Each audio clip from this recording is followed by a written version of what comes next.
Happy Valentine's.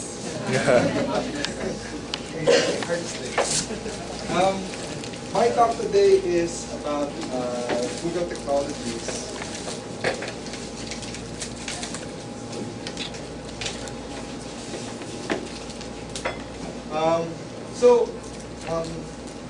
You may not have heard of Orange and Brands, but surely you would have heard of Google. Right? Who here hasn't heard of Google? There's probably nobody in school today who hasn't heard of Google. Now, sa Google, ano yung pinaka-primary use natin with Google? What do we use Google for? Searching. Searching for my love. Happy Hearts Day. Ano pa? Aside from Google search, ano pa yung mga ginagamit natin products for Google? Gmail. Ano pa?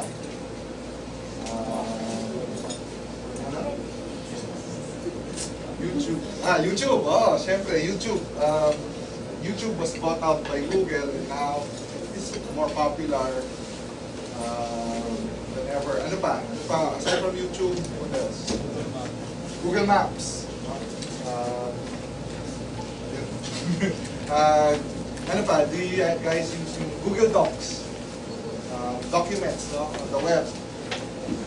So, basically, we're here today to talk about some of the technologies that Google has. But before we get started, just a brief background about myself. So, I'm the Chief Technology Officer of a company called Orange and Brands Software Lab. I've been with the software industry for 20 plus years.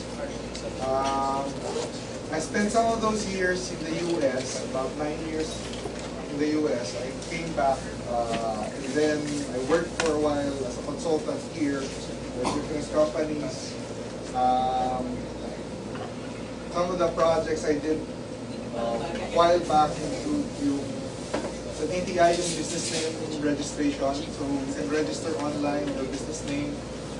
I did that long time ago.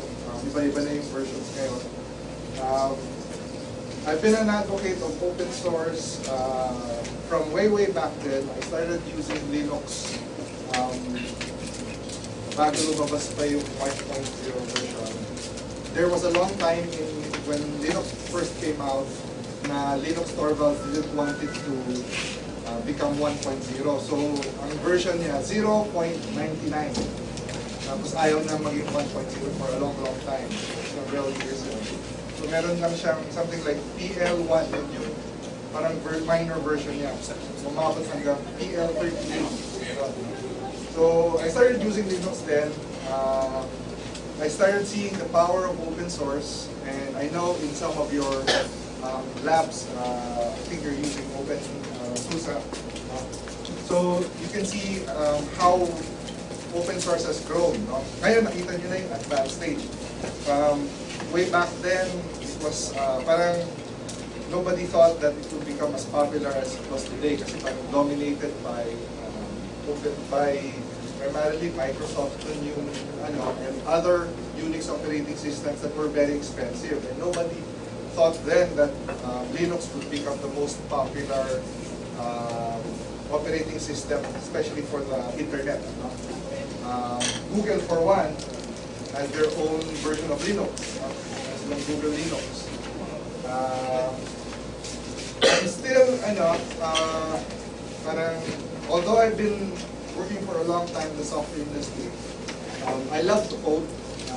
If there was anything I would say I would be passionate about, I'm passionate about programming, coding, improving how we write applications. And so I still write code up to today. I try out new technologies. That's how I learned about Google technologies in the cloud, the mobile. And I do a lot of, since I have a lot of experience, I'm doing a lot more of mentoring and coaching some of our employees, sometimes students. So I go basically around trying to mentor and impart the things that I've learned. So our talk today is about Google technologies. But it would be nice to know, why are we even focusing on the cloud? And why are we looking at the combination of the cloud and the mobile? As you well know, no? Babalik pa rin ko lang yung tanong. Sino rito, who here doesn't have a cellphone? Hindi po cellphone. Sinong walang cellphone?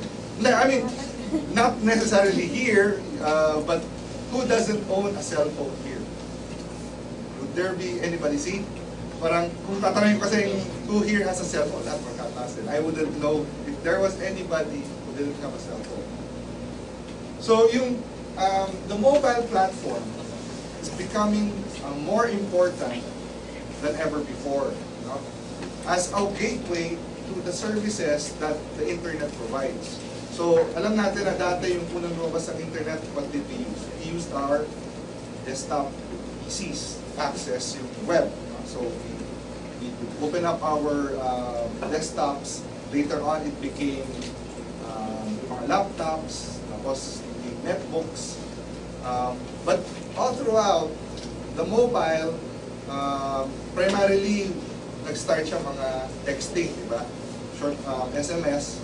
So it was used for communicating between people.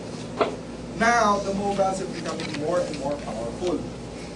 Now, parang ang ano rito, who here, balik-tarin ko rin yung uling question, sino rito ang walang Facebook account? Diba? Parang, Andrew, wala kang Facebook account. Everybody, yung prevalence ng the way we use the internet now is it's becoming more and more an important part of our lives. Now, in the Philippines especially, since we became the texting capital of the world, so the penetration of mobile is so high now, like practically saturated. Everybody has a cell phone.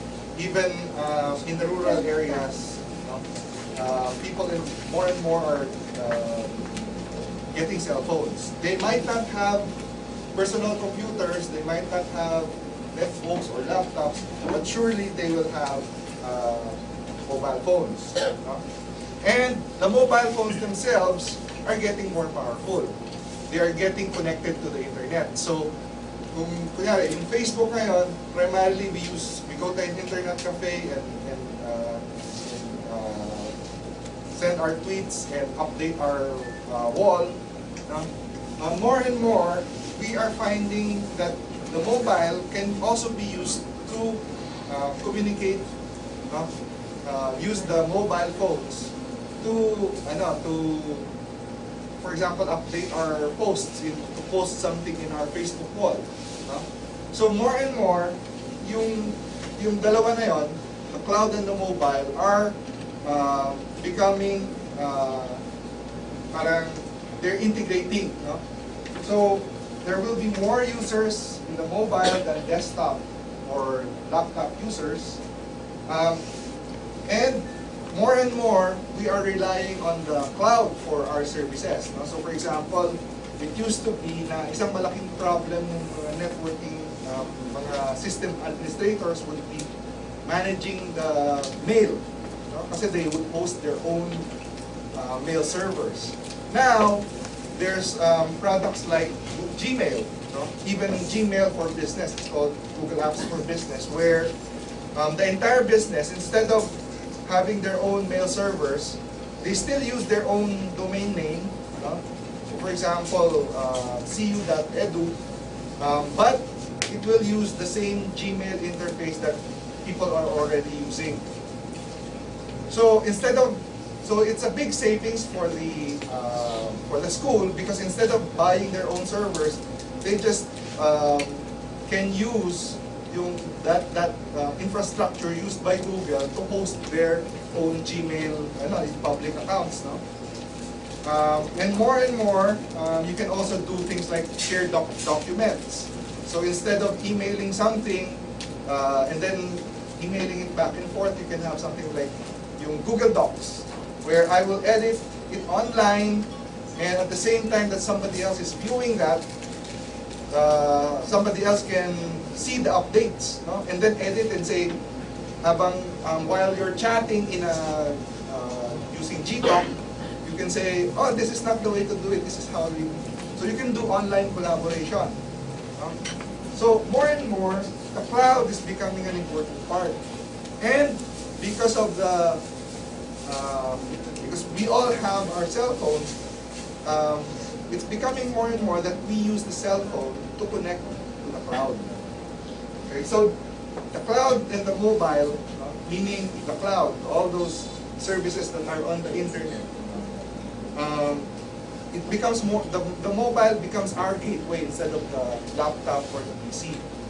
So in terms of development or new applications coming out, more and more, the mobile, there will be a lot of applications that will be using the mobile to access services on the internet. Okay? So, yes, because it's something that everybody has, no? But there's a problem with the mobile. What's the problem with the mobile? The mobile is not a very powerful platform compared to, let's say, a desktop PC. Right? In terms of power, desktop PCs are more powerful, and the cloud is even more powerful. So one of the things that can happen is something like this. For example, imagine you yung, there's this Android application where it can translate my speech, my voice.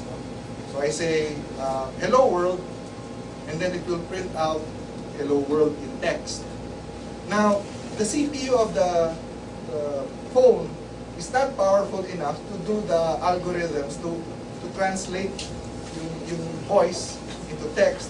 But what it does is it sends the recording of my voice to the cloud, and there it's converted by Google's servers, which are more powerful, and then they just send back the text.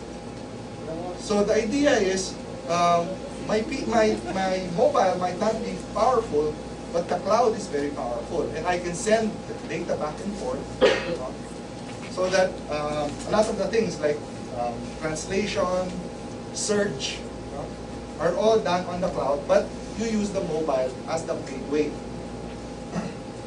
Now,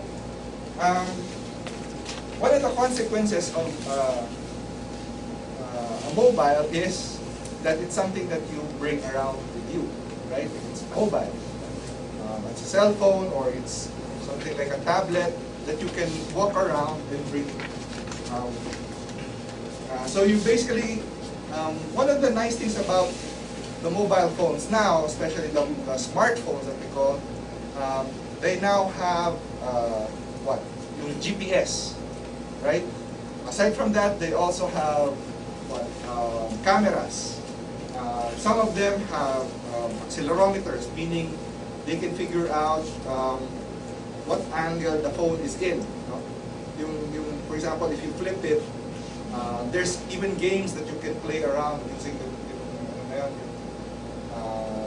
accelerometer na yun. Some of them have compasses, so they know where your phone is pointing, what direction you're in. So those things, because of they're based on information of where you are and what you're doing, the cloud and the mobile and location, all these things are spawning a new set of applications. So I'm going to show you later on some of the applications that you can build. No? But the idea is, for example, I'm here in Capital University right now, and then one of my problems is, I need to withdraw money from an ATM. So where's the nearest ATM, right? I can ask somebody, but if I don't know Cebuano and I might have a hard time talking to somebody, it would be great if there's a mobile app that knows where I am, and based on that information can tell me where are the ATMs around here. And that's where Google Maps comes in. Okay, so Google Maps, Android is the smartphone, the operating system for the smartphone. Google Maps allows me to create applications that use my location and the location of other things like where the ATMs are located or where there are good restaurants, so on. So we use yung Google Maps for that. And combining it with the phone, it makes it a lot more convenient because I can just use my phone to look for that instead of going to an internet cafe or opening up my laptop. Okay. Now, one of the things that is happening is because a lot of them, Android is open source, meaning a manufacturer can use that and then basically like he doesn't have to pay any Google, not even Google, he doesn't have to pay Google a license to use Android. So a lot of phone manufacturers are starting to use Android. That's why it's becoming more and more popular. The growth of Android phones is so high that I think it's already eclipsing other smartphone operating systems like the iPhone and the BlackBerry. So it's becoming the dominant operating system for the smartphone. Now, I've already talked about Google Maps. No? So it's a service that you can use to look for locations around you, like ATMs, schools, what else? Restaurants. All of these technologies are actually available to us. So even as developers, no? For example, for those of you who are looking for projects, you can use these technologies without having to pay anything. And in fact, that's one of the things that makes these technologies so attractive, is because a lot of them, you don't need to spend anything to learn to use. So all the information is available on the internet, so you just need to spend the time to research and figure out how to use these things. They have a lot of usually tutorials. Their documentation is pretty rich. There are also just like open source projects, but they have forums where you can ask questions. If you don't know, if you have a problem, you can go and ask a mailing forum, how do I do this? Now, the result of that is there's a very low barrier for building these types of applications. Meaning, anybody who has the time to learn can then build applications that can be used in the global market. So you can sell all these applications that you're building in the global market, meaning around the world, but anybody can start using your applications and you can earn revenue. Now, that's the reason why I'm very encouraged and I'm pushing for people to start developing in these technologies. Because the barrier to entry is low. You don't need to invest a lot of money, only your time and your concentration to learn all these technologies. So, let's get started. Who here has heard of Google App Engine? Okay. So, Google App Engine is one of those products that is not for the, it's not like Gmail that everybody can use. Google App Engine is a platform where developers can build web applications. Who here are building mga web applications like PHP? Sino dito developing mga web applications? Or are you learning? Can you raise your hands? Kaya maya. So ano pa yung what else? What kind of applications do you guys build? Sa projects niyo, do you guys build mga VP6 applications? Okay. What about the web? Websites? WordPress. WordPress code.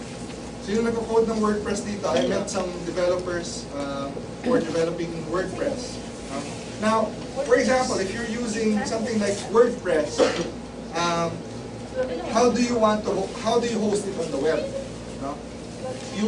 You basically have to host it on a hosting server, you know, and usually you have to pay to host that application. You also have to set up what? You also have to set up yung database. So even if it's MySQL, you still have to spend time setting up the database and maybe even the operating system. Now, what Google App Engine does is it shortcuts all of that and says, oh, you don't need to do any of that. Let Google do that work of setting up the environment. All you need to do is start developing the application. And then, once you're ready to deploy, it just takes one command to deploy that, and then it's available on the internet. Okay?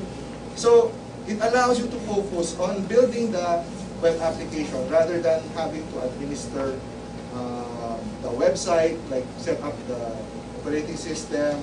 You can let Google do that for you. So, Google App Engine allows us to build web applications, and it allows us to host those web applications. It allows us to build quickly and also deploy it quickly. So, for example, I created something very quickly, I deployed it, and then I noticed that somebody wants to improve, no? Somebody wants to add, basically is asking to add a feature. I can right there and then develop something on my PC or laptop, and then minutes later have it deployed. So it allows me to deploy those applications and changes very quickly. It has a it allows me to do things like administer the database. No? Meron siyang web-based console where I can administer. So something like in PHP MySQL, if you're PHP admin, you can use something like that for Google as well. Pero they're using their own database. It's actually using the same infrastructure as what Google is using for Gmail and other products. So, if, for example, I build a website, something like search for your Valentine, and then it suddenly becomes very popular on Valentine's Day,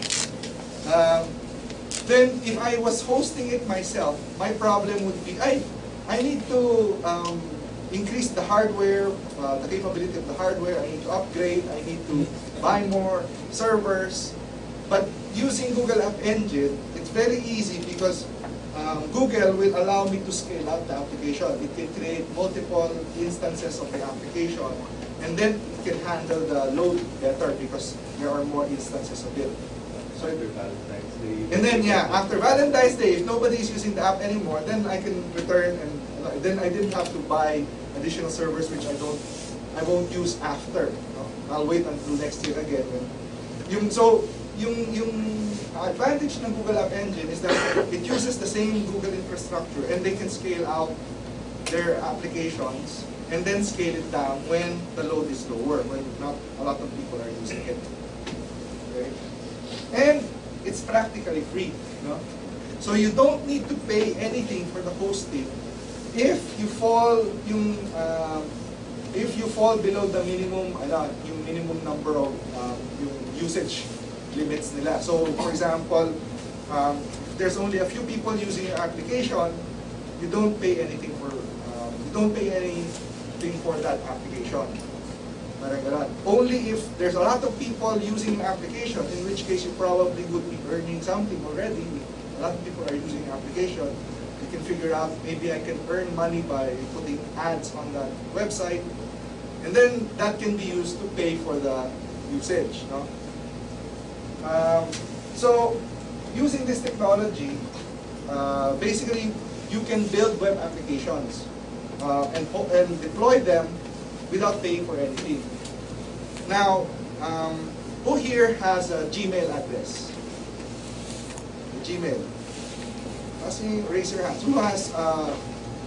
Now, the moment you have a Gmail address, you actually have access to 10 slots. No? 10 slots automatically to run 10 slots for 10 applications. So you can create a website, no? And then basically host your, parang by having a Gmail account, each Gmail account is allowed 10 applications already. If you want more, you can request for Google too, and maybe they'll give you access to more parang slots, no? So that you can create more applications. So I'm not gonna go. I'd rather do a simple, show you how people can develop for the, just to give you a flavor of ano yung itsura, how does it look like to develop for the Visual Engine.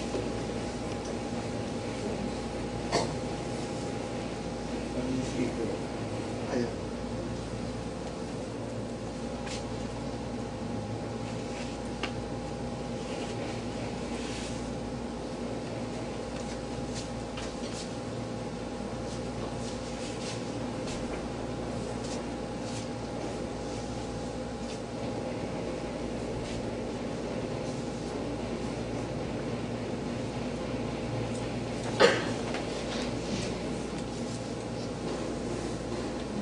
Hi, I'm Butch Landingin, software engineer at Google App Engine.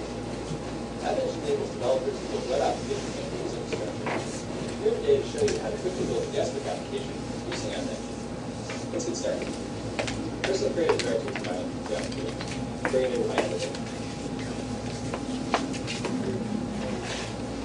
Then I'll create an app.yaml file in my application configuration. Type my application name, version of this application, in this case the first version of the APIs I'm going to be using, and the runtime, which is Python. Then I declare how my URLs are going to map to my application. In this case, I'm going to have all URLs go to a single Python script called main. Just a note, so right now he's using a language called Python. And if you notice, all he's using is what? Doesn't need to use anything. You can use Notepad. Just an editor to build the web application. Okay. But he's using Python, but if you know Java, if you already know Java, you can also develop these web applications in Java. But Python is also easy to learn. If you want to learn Python, you can learn. I'll create my main Python file. I'll type in a very basic Hello World application.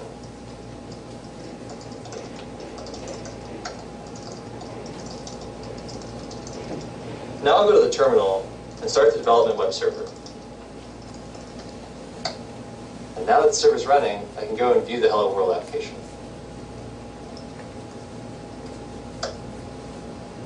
Now let's do something more complicated and build a web application. To do this, we've provided a very basic web application framework called Web App. I'll import the Web App module, and then define a handler, which will handle the requests from my application.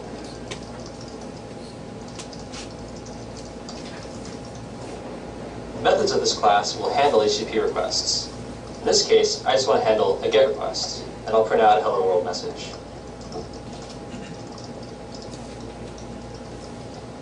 To execute my handler, I'll use WSGIREF, which is Python's standard web application container.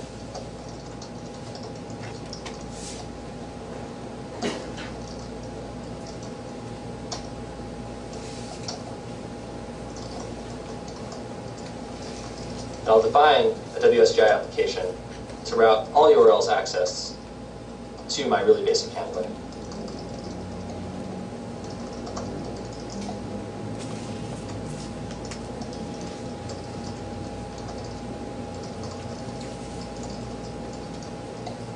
And of course, tell Python to run my main function.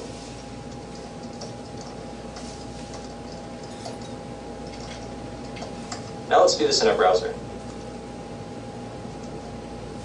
Great, it showed up, and it's working. Now let's use some templates to make this page look better. We provide a basic library for doing this. Let's create a template file using Django templates. To begin with, I'll just have some HTML that says hello world. I'll import our template module.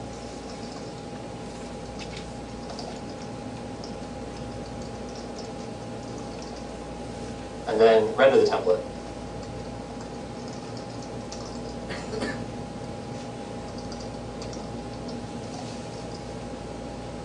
And then I can view this in my browser. Now let's implement a basic UI for our web application. I'll go back into my template file and start writing my UI in HTML. So first I'll have a form. In this case I want to post. And the form will have a couple of fields. Since it's a guest book, let's start off with just the message I want to have. In this case, it's just a text field with message. And we'll change the submit button to say shout. And now we can go back and view this in our browser. So let's have our web application handle the post request and then do something more interesting. I'll modify my handler to handle post requests as well as the get requests.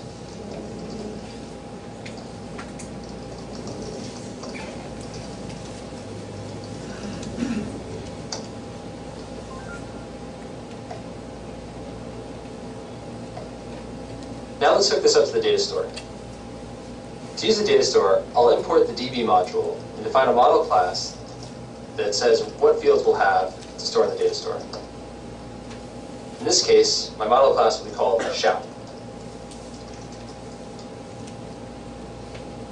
And I'll have two fields. First, the message, and then the time that the message is left.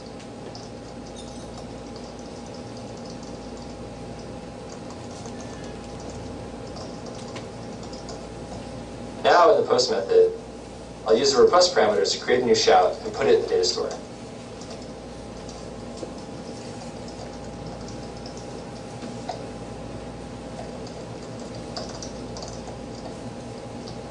Then I'll redirect the user back to the main page. Then I can go back to my browser and see this is working right now. Now we're handling posts and putting data in the data store, but we're not retrieving it. So let's create a query to get the data back out and present it to the user. To do this, I'll create a GQL query.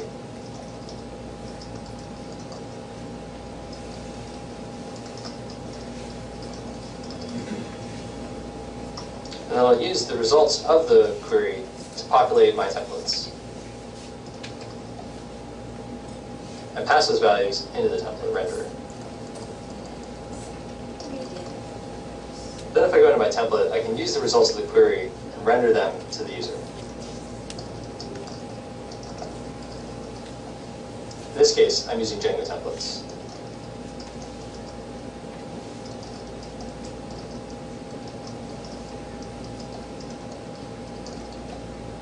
Now I can go back to my browser and see that this is immediately working. And there are my two requests from before. Now I can type a few more messages.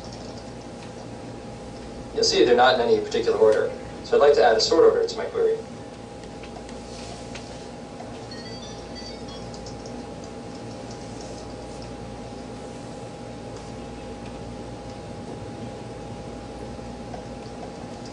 New messages go to the top. I'll modify my model to have another property, which is who sent the message. In this case, it's optional because some of the messages are sent without an explicit sender. Then I can go to my template and add that new field.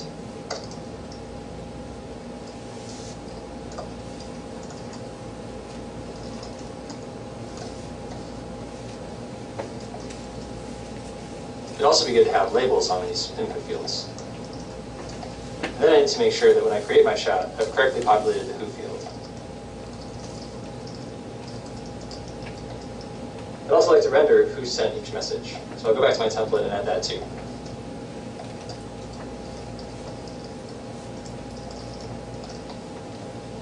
In the case the who field's empty, I'll just say it's from anonymous.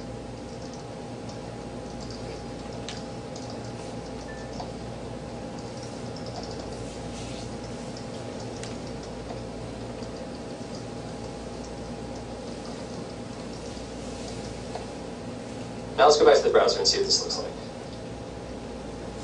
You can see all the messages are from anonymous because none of them had a sender. Let's add a new one with a sender from me.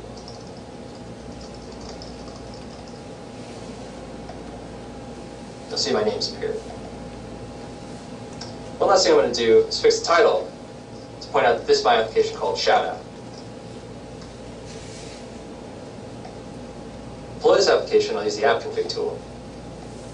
I'll type app config update to deploy my application, and then the name of the application directory.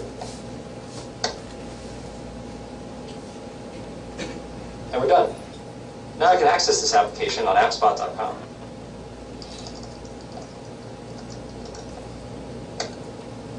Now let's leave a message.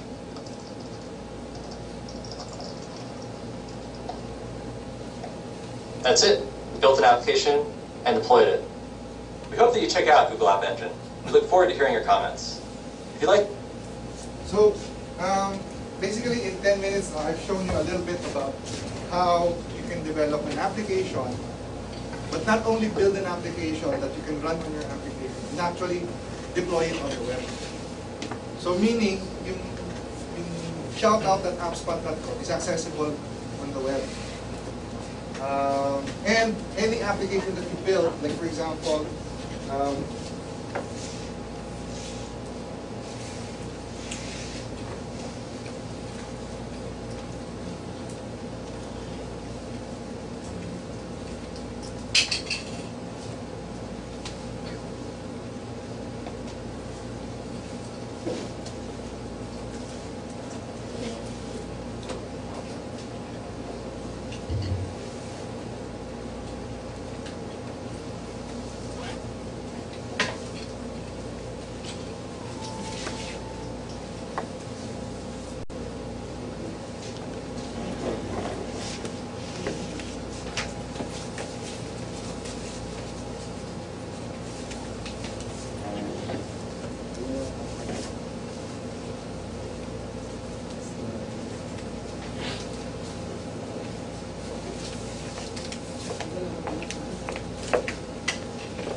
we're trying to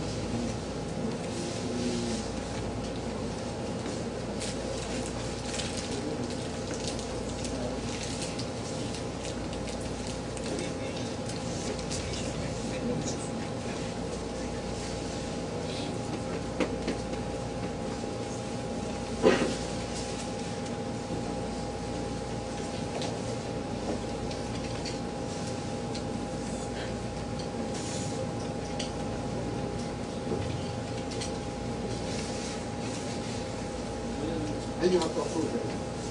Hindi, okay. Sama.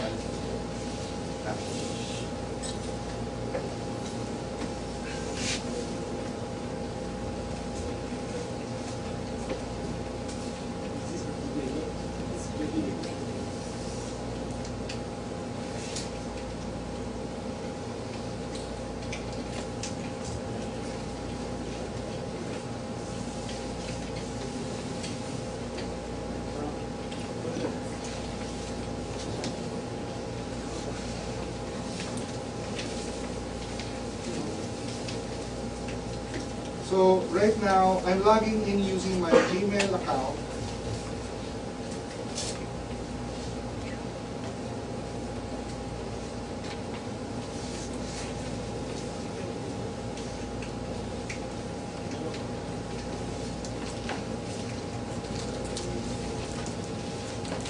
And right now I have 6 applications deployed.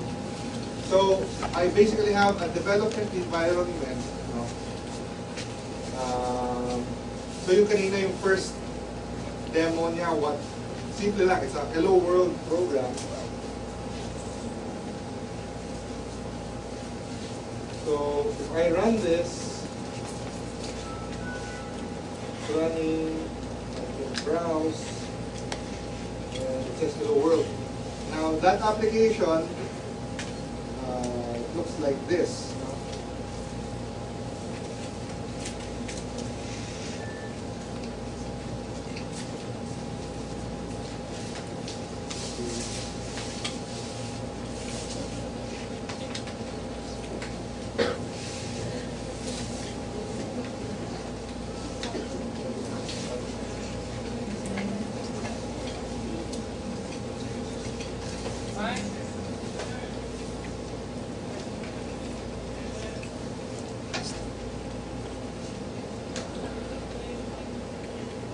So it's just these three files. No?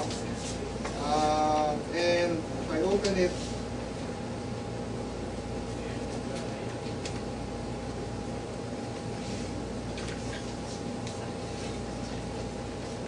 a simple text editor.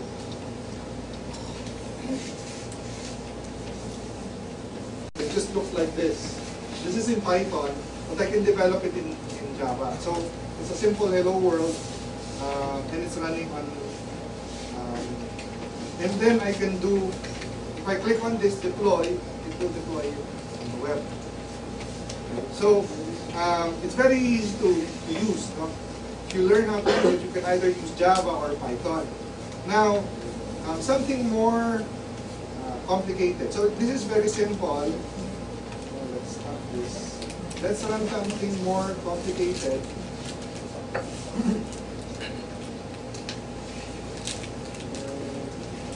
Browse it. Yeah. So notice what? It's running on localhost. This is a application that I'm building. Right now, it's defaulting to Davao, but we can make it point to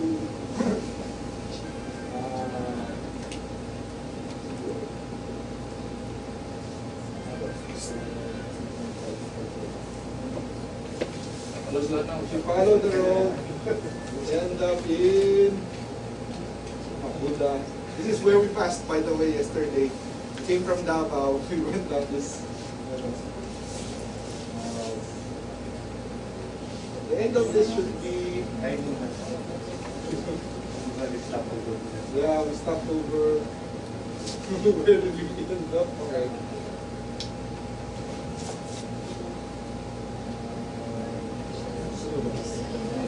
We're lost. North pa sir, north. North na. Kuha. Magay-balay na. Magay-balay. Yun. Cagayan de Oro. Yun, Cagayan de Oro, here. So this is an application that's also on App Engine. So the code is obviously more complicated. But it's still an application that I can deploy on the web. It allows me to do this, do something like pick a restaurant or a bar, and then I can add it. But there's something wrong with it. I'm still not finished. I'm still playing around with it. But the idea is you can build applications. Now, one real-world application that uses this is a website that was built by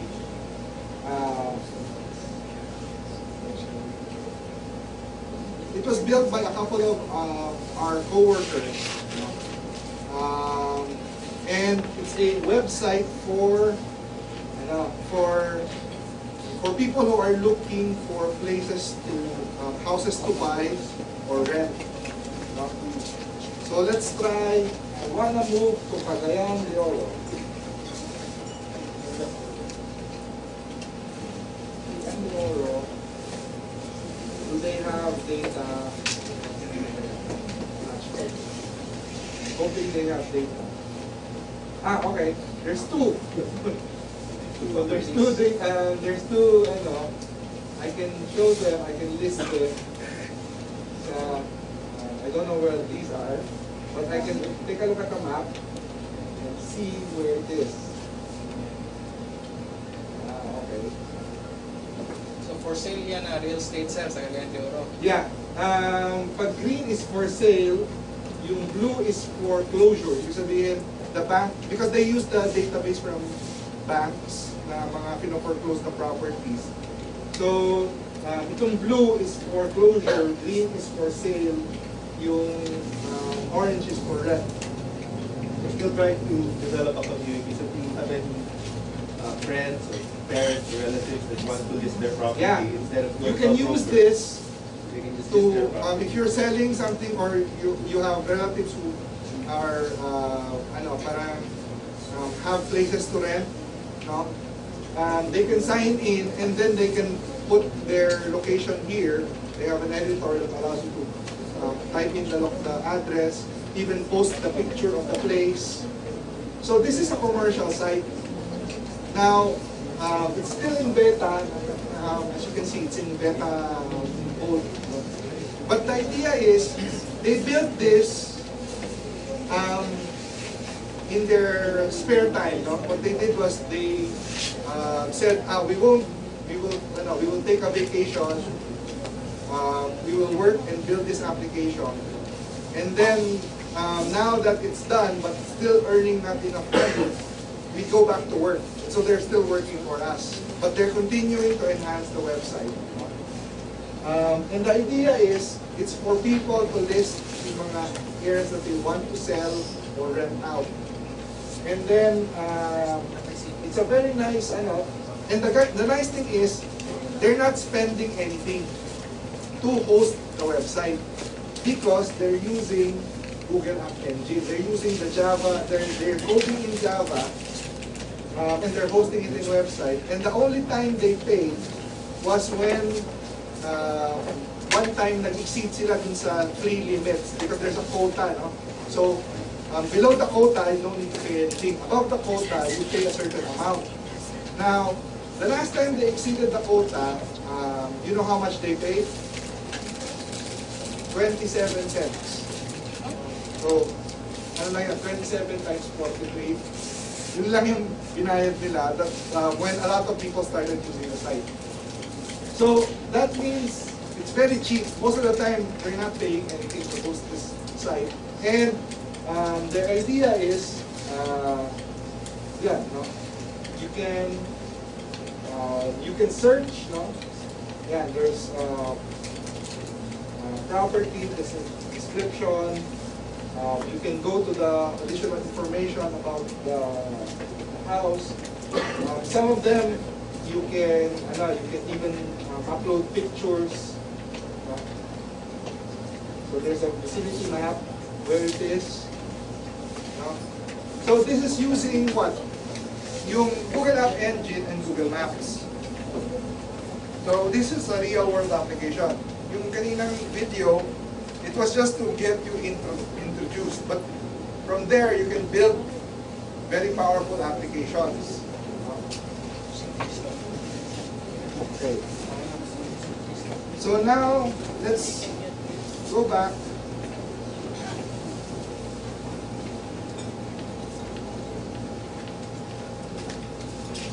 So,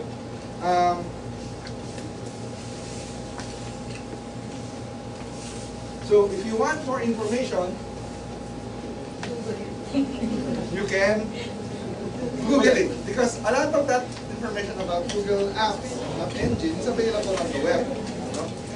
So it just is a matter of learning about the technology, applying it, trying it out. You don't need to spend anything. All you need is internet connectivity. Now, the next thing, I've already shown you a little bit about Google Maps. So, to develop for the Google App Engine, what skills do you need to learn? You need to learn either Python, which is very easy to learn, or you can also learn Java. So if you already know Java, if you have training in Java, then you can develop for the Google App Engine. Now, Google Maps, so we've used yung maps.google.com to search for locations. But Google Maps also provides an application programming interface, an API, that will allow us to build applications around Google Maps. So we develop solutions known as mashup. So for example, I want to integrate yung school map namin, let's say your school map here with the branches. No? You have branches in Tuan. You want to show that on a map. Now, you can build an application that then integrates the information you have and display it on Google Maps. Now, to use the API, you need to learn JavaScript. No? So, especially for yung, nag-start na kayo on learning yung C++, CSS, HTML. JavaScript is one important language to learn for programming yung Google Maps. Now, in addition to that, you can also use yung backend, where you can store information. You can use anything, Java, Python, PHP, whatever, Ruby, C#, whatever, to store the backend information, to process the backend information. But to display it, you just need to learn JavaScript. Okay? A low-cost solution would be to combine Google Mashups with Google App Engine. And that's what yung highball.ph did. Now, I'm also going to show you an application that I'm building.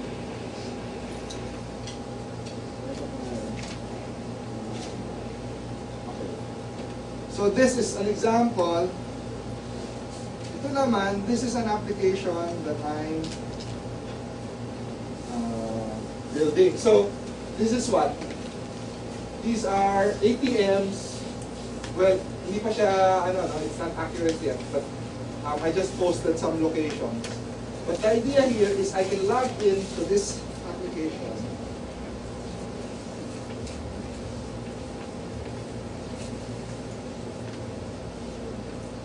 And let's say we want to add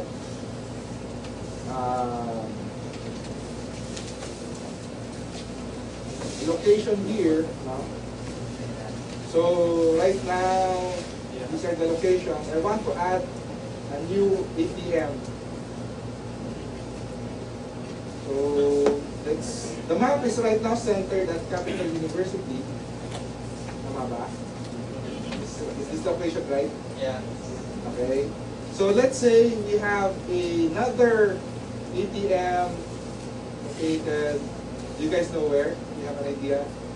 Meron bang assume natin na meron rito. ATM dito. So there's an ATM here. What's this thing? Legacy Bank. I'm the one typing. Legacy Bank.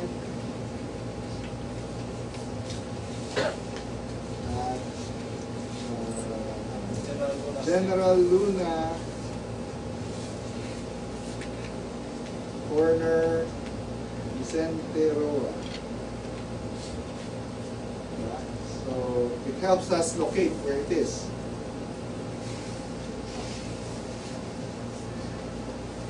Yeah. So now it's added there. If you take a look at the map now. Yeah. So meron ng Legazpi Bank, General Luna Corner Vicente Roa. And if we view it on the demo, we'll just update this.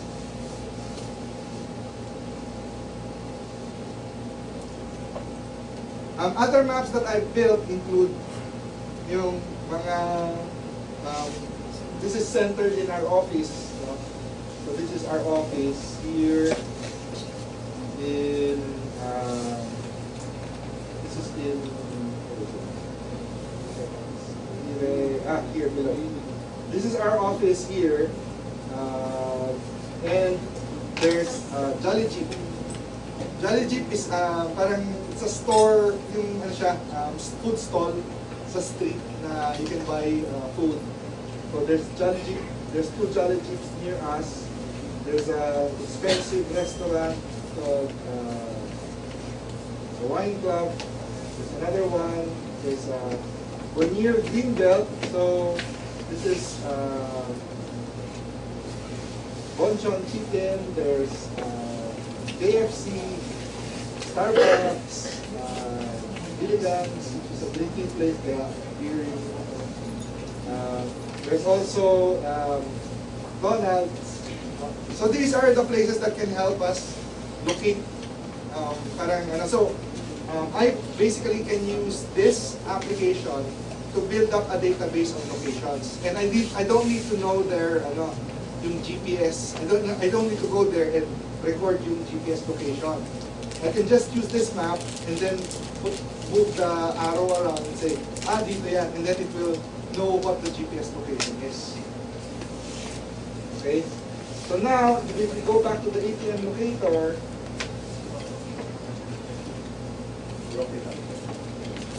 and then bring it down, so nandito na yung delivered natin na. Okay. So, that's something interesting, right? We now have, you can now collect information like, oh, saan yung mga bahay ng mga kaibigan ko? Where are the, and then put them on the map. And then, you can now look for, parang you know where your friends live.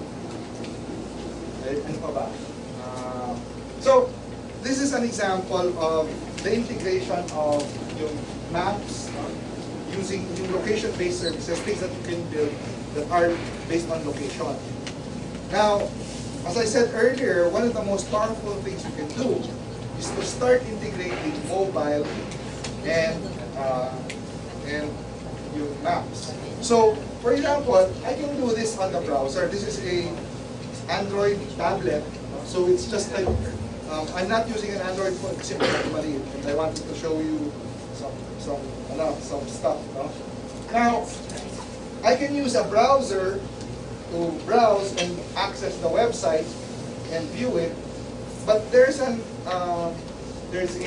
application called Layar. It's spelled L-A-Y-A-R, and it stands for yung augmented reality. No? Sino nakarinig na yung term na augmented reality? Augmented reality means what? Ano yung sir? Nasa kagamot, explain. Points. Nakita na lang sa report. Camera kita sa sarili. Mag-English ka kaya mag-English. Yeah, exactly. So, Thanks, this is a yes, short sir. video.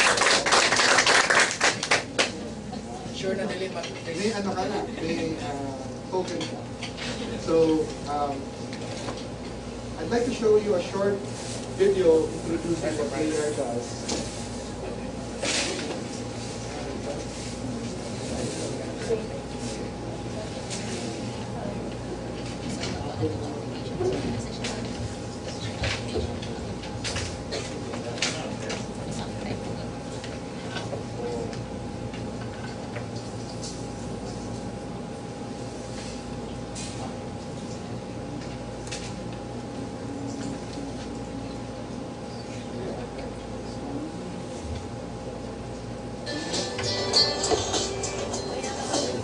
This is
So, Layar is an application that you basically allows you to use yung smartphone mo para so it uses the phone camera to to take a picture of the world around you. No? So parang video siya, and then it shows you on your screen. And then the idea is, once na it's displayed on your screen, it can add information to that picture. So it's called augmented reality because it adds information to what you're looking at. And the idea there is, we can build, since we now have information about, for example, oh, where is this located? If I'm here right now, I can use yung application na to, LAR, to show you something like this.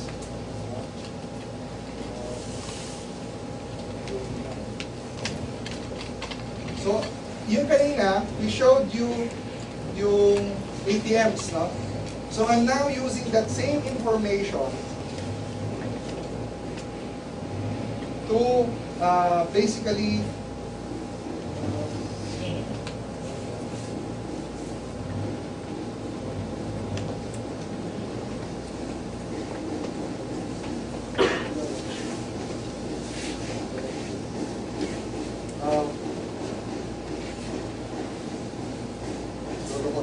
just when I'm supposed to close to the demo, I tested it earlier, it was running. You want to log into HTTP? Yeah.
Give me a second.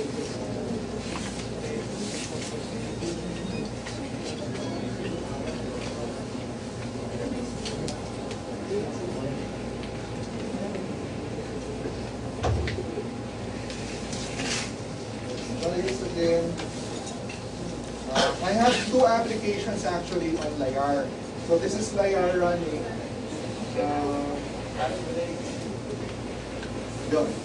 Okay, so I can pass this around so that you can see, no, if you see it here, like there's this BDO Corrales extension CDO branch. It's 837 meters away. So you can walk towards the application. So as you go around, it shows you the different locations, including itong Legazpi Bank. Nandito yan. Kasi it uses the same information that we store in our database and displays it here. So, yun, Legazpi Bank. So, I'll pass this around. You can take a look at the application. You just turn it around, you can see yung points na yun. They represent data points. Dito mo sa side. Ang bags down, ha? You can have the bags. I want the bags on the floor. Yeah, no? So, pag gano'n mo, nandun yung mga locations and you can start walking towards them. And then you can also...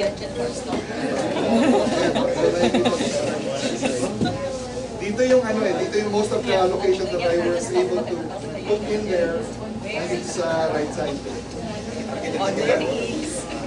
Tapos yung Legazpi pa. Yan yung pinasok natin ulit. So, pass it around. Then, so, this uses augmented reality. And the thing is, this is not hard to do. no, itong application na to, and even to put it into that layer, parang I'm not building the browser. I'm not building a web browser. I'm just building a small website that returns the information. No? So it's actually you can build yung para sa layer, no? What's known as a layer. And it took me only, I think probably 1 day to build it, and most of that time was spent reading, trying to understand what the requirements are. The coding is very short, it's very easy to do. No? So, passes around there. So, ang idea doon, may problem. Yung cellphone na So, yung idea doon, it allows you to build an application, no? And it uses the same information. So, what's needed? Ano yung kailangan? We need to have a database of these locations. Diba? Like for example, yung highball.ph, why does it have value? It has value because it collects information about where you can rent stuff. No? So, I think more and more, when you build these types of applications, you will need to start collecting parang location information as well as something about that location. So for example, this is for rent. This is a good place to eat. No? So it's about location and a place. Okay? And once you have that, you can present it here using Google Maps, or you can use something like yung layer, and it's really useful. The other application, so that application is what? It's for locating ATMs. Another application that I'm building is a database of for tourists, restrooms and showers. So pag dumating ka sa isang lugar, if you're new to a place and you don't know anybody, and you're going around and then suddenly you feel the urge to, oh, I can use layer and say, there's a restroom there. Okay, and then start walking towards it. So it's a useful application, di ba? Now, other people are building other applications, including one for Valentine's Day. There's a layer there called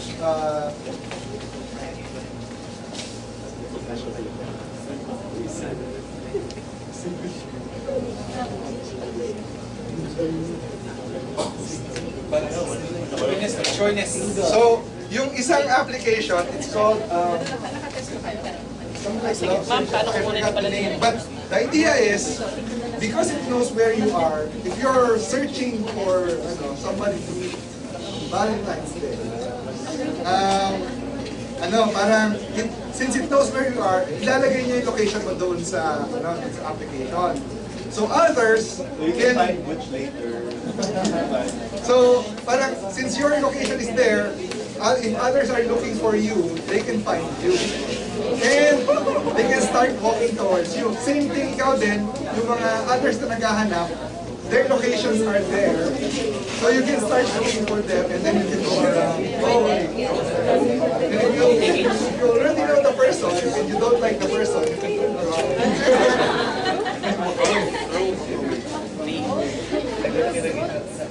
So, yeah. You have questions so far, Gary? GPS. It uses GPS. Of course, yung camera. So it uses the full power of the smartphone. It uses GPS. It uses compass. It uses the accelerometer because it knows where you're pointing, whether it's up or down. It also uses yung compass kasi it knows where you're looking at. No? It also uses yung phone camera to take a picture of the world, and then of course yung screen. And then it uses the cloud because that's where the data is stored, about where the others are, so about where the locations are. So it uses internet connectivity to so these types of applications are becoming more and more. First of all, they're very interesting, but they're also useful. Like for example, if you're lost and you're looking for example sa Amerika, saan yung bus stations? Dito yung bus stations. Okay, dito tayo nawawala. Diba? Or looking. So basically, Google Maps you want to start developing mga Google Maps applications, all you need to learn is JavaScript. If you already know JavaScript, parang, well, you can enhance, no? Kasi parang JavaScript is a very powerful, actually, scripting language, powerful language. And basically, Google provides you with a library. Butch, he has a queue. Yeah. So you said,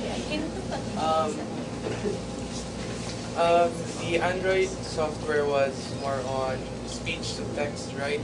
I was wondering if it is possible for the Android to cooperate with Layer so that if the user will ask for directions or find a place, it will automatically tell where it is. Right now, wala pa, no? But what they're doing is there's an API that allows you to send yung voice, no? yung audio recording, send it to Google and give it back to you as text. No? So yung speech to text translation, ang problem na lang is how to get that text and send it to Layar. Layar provides a very simple API right now. It doesn't allow us to get into the, but it allows us to build yung databases of those locations. No? There's even an API that allows you to do, like, for example, when you're walking, no? So pupunta ka doon sa isang place, once you get near, you can start playing an audio. Para bang, here's the location that you're looking for. So you can build something like a tour, no? A tour of Cagayan, for example. Yung tours, no? Where you run this layer and then you tell them, oh, if you want to have a self-guided tour of Cagayan, they use this and then they can point, they can walk, and then once you're close, it tells you something significant about the place. So that's an interesting app that you can build. Bago tayo tumuloy doon, let's go to Android. So Android is the third piece of the puzzle.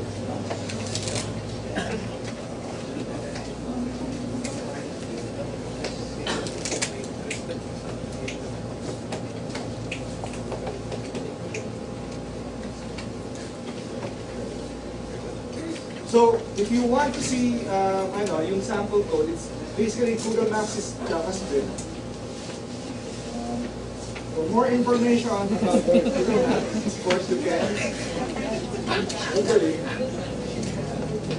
Let's talk about Android. So Android is the open source mobile platform. It means not only does it mean that it's open, it also means all applications are created equal. Ibig sabihin, unlike iPhone, where basically some applications you cannot change, you cannot replace. Sa Android, everything is replaceable. Even yung dialer, even yung contacts, even yung everything can be replaced by something else. So all applications are equal. And the nice thing about Android development is that you don't need to pay for anything to develop for the Android.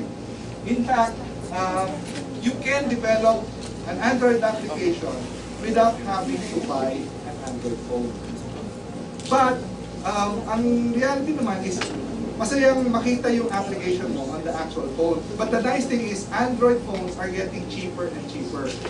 In fact, recently, they said there's an Android phone that costs something like 3,500 lang. So parang, I think it's a cherry mobile phone.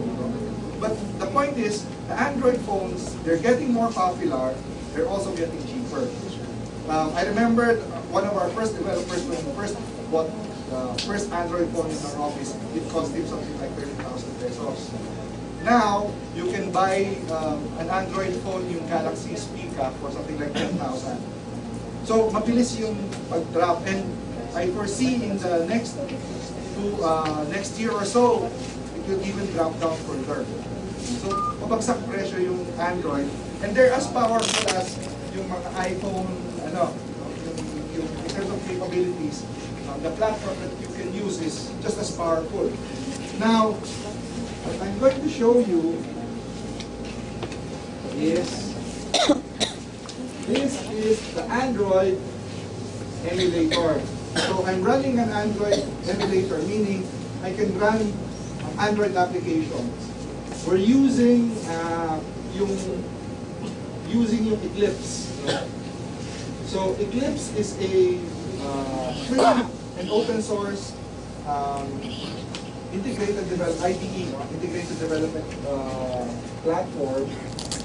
So basically, this is a sample application in Android. So what do you notice? Android is in Java. Okay, so it's a Java platform. So if you know Java already, it's very easy to shift to Android.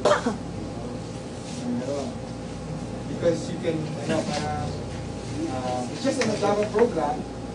And let's run this. So let's run this program. And it will show up in my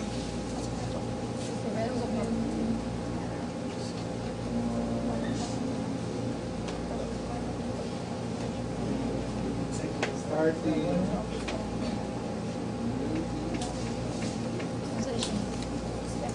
Good.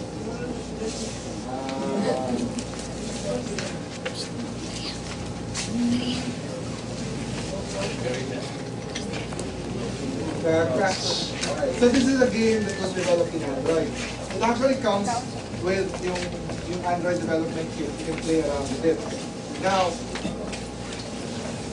here's something that I built that leverages the web. So,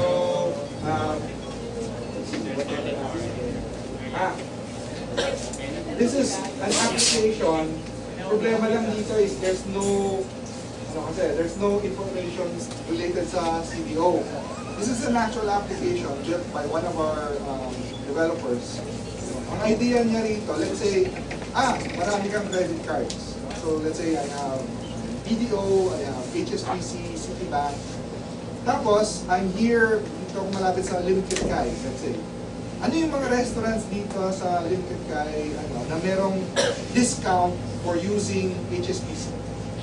So what happens here is, I basically will do this refresh. It will give me a set of stores na merong discounts, and then it uses Google Maps. Unfortunately, wala siya makuha ang data. Kasi hindi pa niya na-update yung database for it's primarily sa Manila yung information. But the idea there is, if I have a credit card, and then I'm here right now, what stores are nearby that can offer discount para doon lang ako makakain kasi I can get discounts. So it's known as CC Suki or Credit Card Suki. Okay. So this is an application that was built by one of our developers. Now, another application, something I built several years ago, well, more than a year ago. It's called supplies. Bakit supplies? Supplies! Okay. Tapos, basically, ang idea nito, it uses the web. So,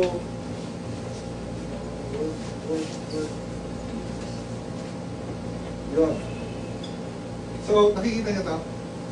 So, it says, if the problem persists, you might be the source of the problem. You don't like that?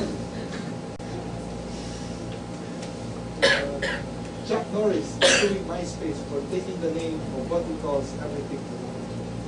Oh, good. I decided. Okay. Basically, they're random quotes. No? They're random quotes. Mas masaya yung Pilipino. This is for... Yan. Yan yung pang-quote pang ano. Pang-Valentine's.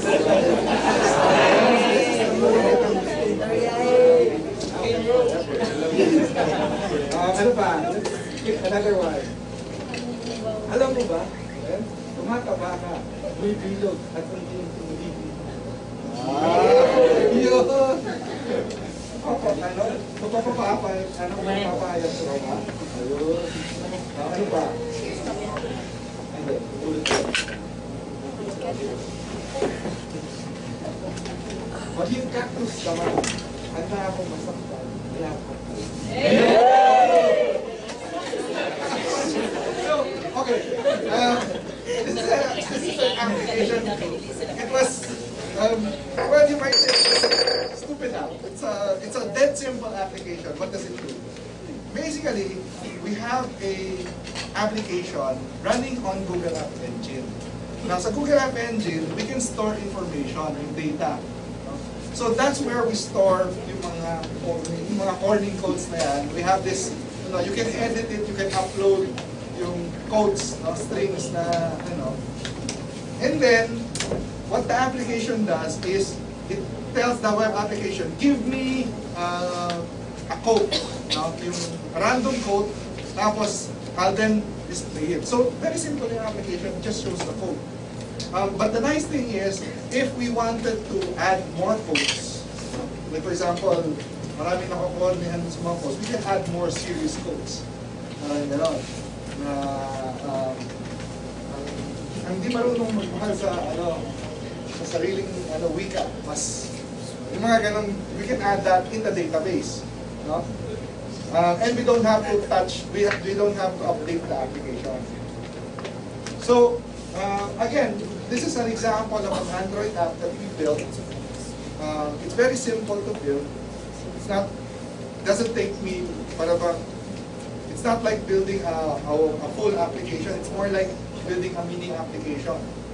But the nice thing is, it leverages yung cloud, yung information dun sa web, to store all those codes. So I don't need to store all the codes in my in my mobile phone. It's all stored in the cloud, and it just gets it as needed. Okay? So, ito yung sample app ng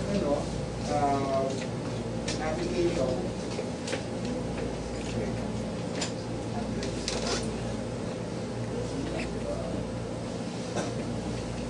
So, what's the whole point of all these technologies? If you want more information, you can Google it. So, actually, one of the things that we're trying to do, yesterday we had a meeting with some developers from Cagayan. They've been trying to establish a users group called, kasi there's this nationwide there's a user group for Google Technologies. It's called G2. So merong G2 PH. Merong Philippine organization. And they're trying to establish a chapter dito sa Cagayan. So parang at least then you have people who can ask, oh, how do I do this? How do I use Google App Engine and other Google related technologies? There's lots more kasi, like for example, yung sa Google App Engine, you can access information stored in your Google accounts. Like for example, yung contacts. You can also integrate yung calendars. No? So if let's say you use Google Calendar to hold yung events, so that you can build an application that can then access that application. Now, the nice thing about that is once you start building Google applications, you can then sell that application to companies around the world. So there's a website called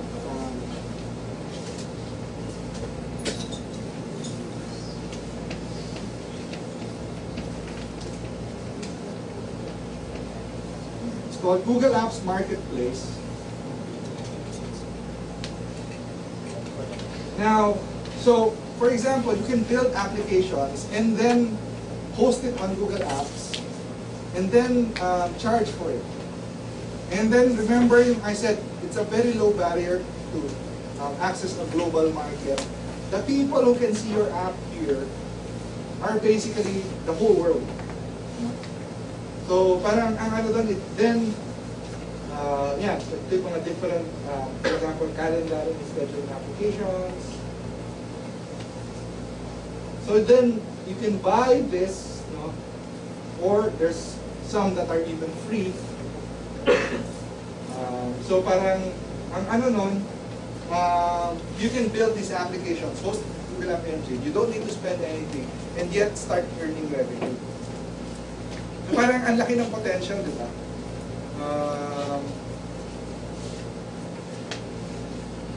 And the same thing with Android. You can develop applications and sell them on the Google market. And then have global access. May problema lang yung Google app, yung Google market right now because they haven't parang launched yet yung paid na application sa Philippines. So, Google app developers in the Philippines can offer free applications. Pero the nice thing is, since Android is free, is open, other people are creating their own marketplaces. Like for example, yung Globe, no? Globe has their own marketplace for Android applications. So you can visit their website, download the Android application. For example, yung CC Suki, it's actually being offered there for free. Kasi free application siya. So parang ang ano doon is, how do you earn revenue if it's free? You can do stuff like yung mga ads. Dun sa application mo, inside your application, you can display ads. And then you earn revenue from those ads. So definitely maraming pwedeng gawin. No? And right away, we have access to the global market.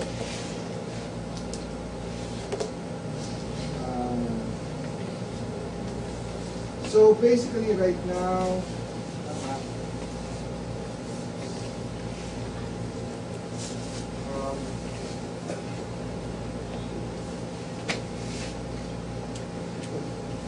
so, in summary, no, parang all these applications, all you need to take advantage of them is basically take the time out to start learning about all these technologies. So, for Android, you need to learn Java. For Google Maps, JavaScript. For Google App Engine, you can use either Java or Python. So it's just a matter of all these things can be learned on the internet. I mean, 20 years ago when I started my career as a programmer, there was no, the internet then was basically command line. And we had tools like Gopher, Veronica, Wise, and tools that you've never heard before because there was no World Wide Web. So now, all this information is available. We have the World Wide Web, we have Google search, there's a lot more information on the web. So it's just a matter of us taking the time, being passionate about learning technologies, and then we can start developing for parang, and then it doesn't, other than that, other than the time that we take, we don't need to spend anything. Probably yung internet connectivity. And I think you have the facilities here, no? Maganda yung internet connectivity. So it's just a matter of spending the time to learn. So with that, I hope you gained something, you learned something today. Hindi naman siya mahirap. It's not hard to build those applications. With that, I'd like to thank you. I've shown you yung highball.ph website kanina. Yung layer, yung meron pa yung supplies. No? So these are actually all available on the web.